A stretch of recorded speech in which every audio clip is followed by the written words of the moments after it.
थोड़ा सा मेरा बात थोड़ा सा सुनिए ना सर। इतने में वो पैनिक हो गया और कहा कि जाइए यहाँ से आपका काम नहीं होगा। कि आखिर ये किसके छत्र छाया में अपना मनमानी कर रहे हैं? आखिर ऐसा क्यों कर रहे हैं? विद्यार्थियों को सता करके, तंग करके, परेशान करके इनको क्या खुशी मिलती है? एक बार भी मेरे फॉर्म को एक्सेप्ट नहीं किया गया। मेरे पास अवेलेबल है सारा प्रूफ के साथ कि मैंने कब फॉर्म भरा, किस टाइम में, डेट, टाइमिंग, मिनट, सेकंड के साथ मेरे पास है कि मैंने कब लास्ट फॉर्म सबमिट किया है। ITI प्रशिक्षण अधिकारी का जो एग्ज़ाम पिछले साल 2023 के नवंबर में हुआ था और उसके बाद दिसंबर में आंसर की जारी हुआ था, जिसमें से एक ऐसे अभ्यर्थी हैं जिनका आंसर की जब जारी हुआ तो उसमें इनका रोल नंबर नहीं था, जिसका शिकायत करने के लिए लगातार JSSC ऑफिस लगातार दौड़ने में लगे हुए हैं। आज फिर से यहाँ पे JSSC ऑफिस के अंदर गए हैं।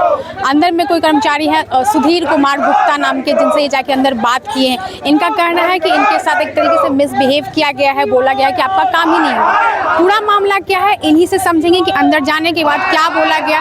और लगातार जो इतने महीने से दौड़ने में लगे हुए हैं, जैसा बता रहे जून महीने से लेकर उसके पहले भी लगातार लगे पड़े हैं बात करने के लिए। दिसंबर में जो आंसर की हुआ, दिसंबर में एक बात किए थे आंसर की को लेके, इनका रोल नंबर इनवैलिड बता रहा था। खैर पूरा मामला क्या है इन्हीं से जानेंगे। बताइएगा, पहले अपना परिचय दीजिए। देखिए मैंने ITI प्रशिक्षण अधिकारी, नाम बताइए जी मेरा नाम हुआ मोहम्मद मिनहाज अंसारी, मैं धर्माबाद का रहने वाला हूँ। आप जो बता रहे हैं कि आंसर की जब हुआ था तो उसमें आप लोग का आपका रोल नंबर शो नहीं किया, इनवैलिड बता रहा था। क्या हुआ? इनवैलिड ये इस रीजन से इन्होंने बताया कि इन्होंने एक रिजेक्शन लिस्ट जारी किया 2023 में दिसंबर में आंसर की जब जारी हुआ, ठीक है, तो उसके साथ ही रिजेक्शन लिस्ट भी जारी हुआ कि ये आपकी इस फॉर्म को रिजेक्ट किया जाता है, ये बोल करके कि आपने दो से अधिक मतलब दो से अधिक फॉर्म भरा है, ये कह करके कि ये आपका आखिरी फॉर्म नहीं है।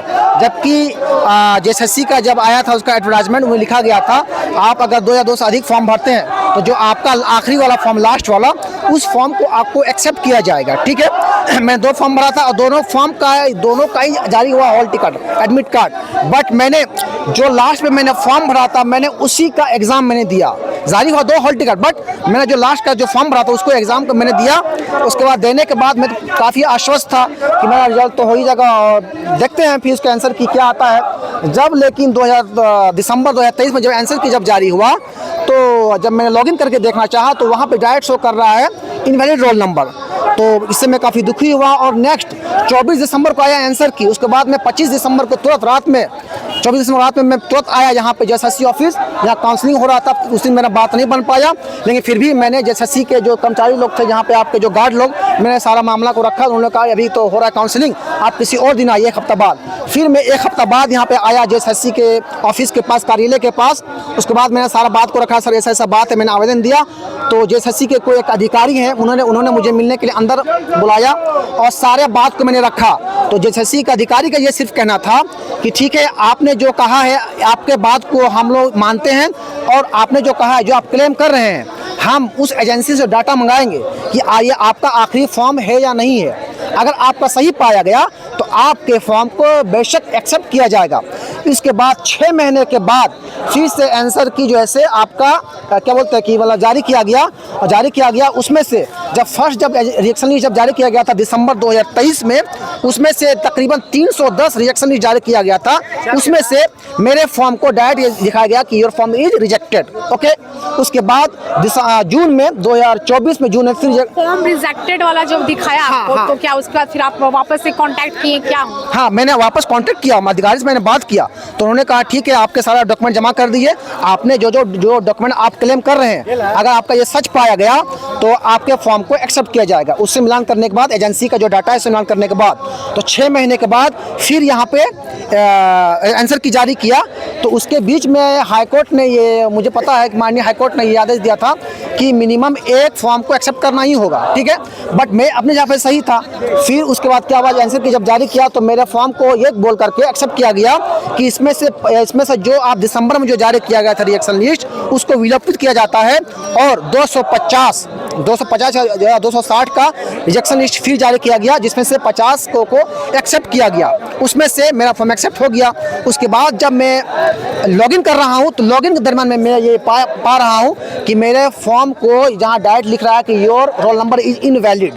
इसके रिगार्डिंग मैंने फिर से जेएसएससी अधिकारियों से, कर्मचारियों से मैंने फ़ोन में मैंने वार्तालाप किया और वहाँ से सिर्फ ये आश्वासन मिला कि ठीक है, ये मेरा टेक्निकल टीम से हमको लग रहा है कुछ फॉल्ट हुआ होगा, हम अपने टेक्निकल टीम के अधिकारी से बात करते हैं। और मैं लाइन में था और उस कर्मचारी ने अपने अधिकारी से बात कर टेक्निकल टीम से, उन्होंने कहा सर क्या प्रॉब्लम, मैंने सारा बता दिया। उन्होंने फिर कहा कि ठीक है, आप अपना रोल नंबर बताइए, रजिस्ट्रेशन नंबर बताइए और आपका नाम क्या है। नाम लेने के बाद और ठीक है, आप आधा घंटा के बाद आप फिर से लॉगिन कीजिएगा, री-लॉगिन कीजिएगा, आपका लॉगिन शो होने लगेगा।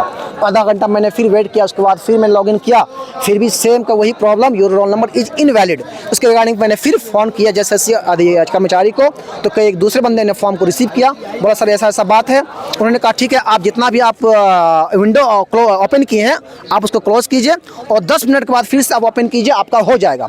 फिर मैंने किया वही चीज़ को मैंने रिपीट किया, हुआ कि नहीं? एक बार भी मेरे फॉर्म को एक्सेप्ट नहीं किया गया, एक बार भी। और आज इसी समस्या को लेकर मैं जेएसएससी जो अधिकारी है शायद सुधीर कुमार गुप्ता, मैंने उससे अपने प्रॉब्लम से अवगत कराया, तो मैंने मेरे प्रॉब्लम को आधा सुने बगैर उन्होंने कहा कि ठीक है, ये आपका यहाँ से नहीं होगा, यहाँ से नहीं होगा। तो मैंने सिर्फ इतना कहा कि सर थोड़ा सा मेरी बात थोड़ा सा सुनिए ना सर। इतने में वो पैनिक हो गया और कहा कि जाइए, यहाँ से आपका काम नहीं होगा, मैं बहरा हूँ, आपका काम यहाँ से नहीं होगा, जाइए। आप पूछिए नहीं कि यहाँ से नहीं होगा तो कहाँ पे होगा? उन्होंने कहा कि आप एप्लीकेशन लिखिए कि सहायक प्रशाखा अधिकारी और वहाँ लिखिए प्रॉब्लम कि ऐसा ऐसा बात है, तब फिर अगर आपको जब एक्सेप्ट किया जाएगा तब फिर आपको अंदर बुलाया जाएगा। आप जो आवेदन दिए हैं इसमें से नहीं होगा आपका, अभी जाइए। 6 महीने से दौड़ने में लगे हुए हैं, फिर वापस से बोला जा रहा है कि यहाँ पे नहीं होगा। ये सिर्फ उस विद्यार्थियों को ठगा जा रहा है, ये मनमानी अधिकारियों की, ये अधिकारियों की मनमानी है। आखिर मैं ये पूछना चाह रहा हूँ अधिकारी को आपके माध्यम से कि आखिर ये किसके छत्र छाया में अपना मनमानी कर रहे हैं, आखिर ऐसा क्यों कर रहे हैं? विद्यार्थियों को सता करके, तंग करके, परेशान करके इनको क्या खुशी मिलती है? वो भी तो कम से कम बोलें कि हाँ हमको ऐसा खुशी मिलती है, आपके पास दोबारा कभी नहीं आएंगे हम। आखिर मैंने फॉर्म भरा जेएसएससी में, तो अपना प्रॉब्लम को लेकर मैं किसके पास जाऊंगा? जेएसएससी के पास ही तो जाऊंगा। लेकिन जेएसएससी ने इसे बस सिर्फ इग्नोर स्टूडेंट को ये कुछ समझते ही नहीं है, विद्यार्थियों कुछ नहीं समझते हैं। अब आप लोग अब क्या करने वाले हैं? मेरे पास सिर्फ एक ही विकल्प है कि बस केस, मुझे कोर्ट के शरण में जाना ही पड़ेगा, अन्यथा ऐसा कोई उपाय नहीं, क्योंकि इन्हें साफ मना हाथ झाड़ दिया, यहाँ से नहीं होगा। साफ सारा डॉक्यूमेंट्स अपने पास मेरे पास अवेलेबल है, सारा प्रूफ के साथ कि मैंने कब फॉर्म भरा, किस टाइम में, डेट टाइमिंग, मिनट, सेकंड के साथ मेरे पास है कि मैंने कब लास्ट फॉर्म एक्सेप्ट मतलब सबमिट किया है एक्सेप्ट। अब आप कोर्ट की तरफ रुख करने वाले? बिल्कुल डेफिनेटली मैं कोर्ट के शरण में जाऊंगा और जो उसका जो प्रोसेसिंग है, अपने हक की लड़ाई के लिए तो मुझे लड़ना ही पड़ेगा। मैं हार में मानने वाला नहीं, याद रखिए, मैं हार कभी नहीं मानूंगा। मैं अपने हक की लड़ाई के लिए किसी भी हद तक जा सकता हूँ, लेकिन जो शांतिपूर्वक तरीका मैं उसी तरीका को मैं अपनाऊंगा। और आपके माध्यम से मैं कहना चाह रहा हूँ कि मेरे इस प्रॉब्लम को, मेरे समस्या को जेएसएससी के अधिकारियों से अवगत कराएं और कृपया आप जेएसएससी के अधिकारियों से मैं निवेदन करता हूं कि आप विद्यार्थियों के दर्द को समझिए। आप भी एक विद्यार्थी लाइफ, स्टूडेंट लाइफ जी चुके हैं, क्या दर्द क्या तकलीफ होती है आप समझिए। इस अनएम्प्लॉयमेंट के दौर में आप इतना परेशान कर रहे हैं छात्रों को, ये बर्दाश्त नहीं किया जाएगा, ये बर्दाश्त नहीं किया जाएगा। आपके घर में भी बाल बच्चे हैं, दर्द को समझिए, बेरोजगारी क्या होती है।